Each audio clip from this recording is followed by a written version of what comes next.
Isabato ni iki? Ese koko umukristo nyakuri akwiriye kuyubahiriza? Kuki hari abasenga ku wa gatandatu abandi bagasenga ku cyumweru? Ese Bibiliya ivuga iki kuri iyi ngingo ikomeje guteza impaka cyane ku isi ndetse no mu matorero? Muri iyi documentary yimbitse tugiye gusesengura amateka y'Isabato kuva igihe Imana yaremaga isi, amategeko yahaye Mose ku musozi wa Sinayi, icyo Yesu Kristo yigishije bijyanye n'Isabato, nuko intumwa zabayeho nyuma y'umuzuko wa Yesu Kristo. Turarebera hamwe kandi imirongo ya Bibiliya isobanura ukuri kuri iyi ngingo, dusobanukirwe impamvu abantu benshi bafite ibitekerezo bitandukanye ku Isabato. Muri iyi video rero urasangamo uburyo Isabato yaratangiye ryari, kuki Imana yayihaye agaciro gakomeye, impamvu Yesu yakoze ndetse n'ibyo yakoze ku Isabato, kuki hari abasenga ku wa gatandatu abandi bagasenga ku cyumweru. Ese kubera iki umukristo wo muri iki gihe akwiriye kubahiriza Isabato mu by'ukuri?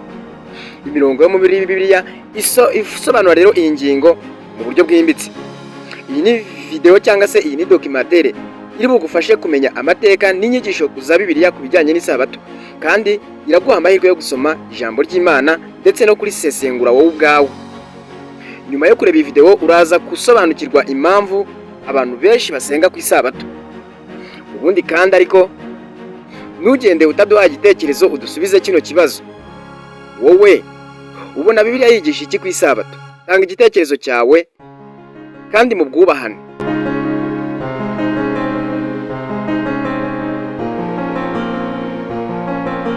Ubundi muri iki gihe kimwe mu bibazo bikunze guteza impaka nyinshi mu madini menshi ni ikibazo cy'Isabato. Hari abayubahiriza ku wa gatandatu abandi bagategereza ku cyumweru. Hari abavuga ko gukomeza Isabato ari itegeko ry'Imana ridahinduka, abandi bakavuga ko Yesu Kristo yazanye isezerano rishya. Ariko se ukuri kurihe? Ese Isabato ni iki? Yatangiye ryari? Kuki Imana yayihaye agaciro gakomeye? Yesu yayivuzeho iki? Ibi byose nibyo abantu benshi bagenda bibaza. Ni iki intumwa zayikora? Ni ukubera iki mbese intumwa zayikomeje? Kuki Yesu Kristo muri iki gihe akwiriye kubigenza gutyo? Kubera iki umukristo wese akwiriye kubahiriza Isabato muri ibi bihe? Muri iyi documentary tugiye gukora urugendo rwimbitse rushingiye kuri Bibiliya kugira ngo dusobanukirwe neza amateka y'Isabato ndetse n'ikisobanuye.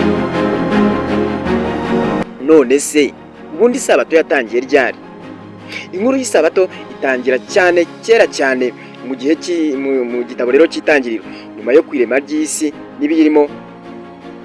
Mu minsi 6 Bibiliya ivuga ko Imana yaruhutse ku munsi wa karindwi. Uwo munsi yawuhaye umugisha kandi ugira uwera. Ibi ntibyavugaga rero ko Imana yananiwe, ahubwo byari ikimenyetso cyo kwerekana ko umurimo wo kurema wari urangiye, ndetse no gushyiraho urugero rw'igihe umuntu yagombaga guha Imana rero agaciro ndetse no kuruhuka. Nibwo bwa mbere havugwa Isabato muri Bibiliya mu gitabo cy'Itangiriro. None se Isabato yaba iri mu mategeko 10? Nyuma y'uko Imana ikijije rero Abisirayeli igihugu cya Egiputa, yabahaye amategeko ku musozi wa Sinayi binyuze mu mukozi wayo Mose. Itegeko rya kane riragira riti, wibuke kweza umunsi w'Isabato.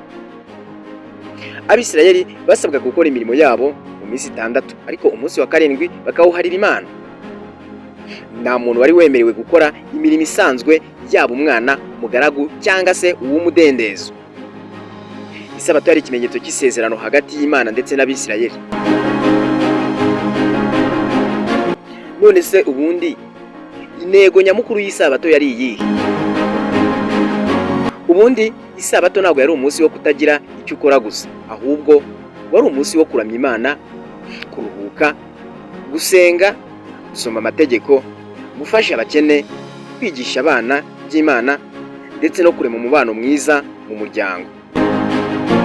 Byari uburyo rero bwo kwibuka ko Imana ari we muremyi kandi ko ari yo mukiza. Iyo dusomye ubutumwa bwiza mu isezerano rishya, dusanga Yesu yajyaga mu isinagogi ku Isabato nk'uko byari bimenyerewe n'Abayahudi cyangwa se Abayuda, ariko yanagiye ahura n'Abafarisayo bakamunenga ko yakizaga abarwayi kuri uwo munsi. Yesu yababwiye amagambo akomeye agira ati isabato yabayeho kubw'umuntu, ntago ari umuntu wabayeho kubw'isabato. Yashakaga kwerekana ko isabato yagombye kubera umuntu wese umugisha, ahubwo itakagombye kumubera umutwaro. Hari igihe Yesu yakijije umuntu wari ufite ikiganza cyumye ku isabato. Abafarisayo bahise bamushinja kurenga ku mategeko, ariko Yesu yababwiye ko gukora icyiza ndetse no gutabara ubuzima bw'umuntu bitagomba guhagararira kubera ku isabato. Yerekanye ko urukundo n'impuhwe ari byo Imana ishyira imbere. Nyuma y'urupfu n'umuzuko bya Yesu Kristo, intumwa zakomeje kwamamaza ubutumwa bwiza.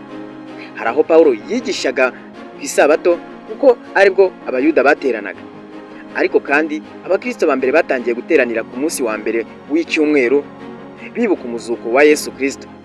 Niyo mpamvu amatorero menshi yo muri iki gihe asenga ku cyumweru aho gusenga ku isabato. None se kuki hari amadini menshi cyane na n'ubu ngubu bacubahiriza isabato? Yego, hari amadini menshi yemera ko itegeko rya kane rikiriho uko ryakabaye. Bo bubahiriza isabato kuva ku wa gatanu nimugoroba kugeza ku wa gatandatu nimugoroba.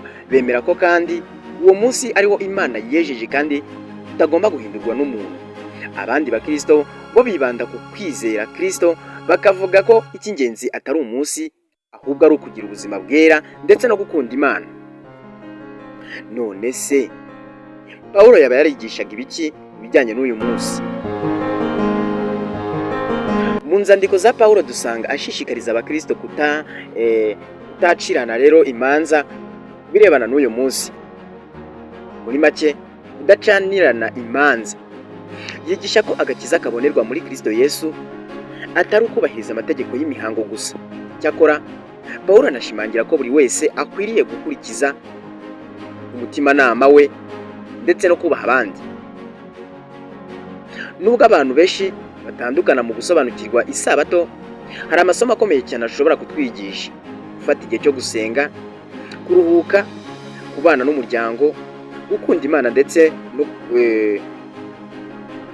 no gufasha abakene n'abababaye. Kwibuka ko ubuzima ari impano y'Imana. Isabato rero ni ingingo ikomeye muri Bibiliya kandi yasobanuwe mu buryo butandukanye mu mateka ya gikirisitu.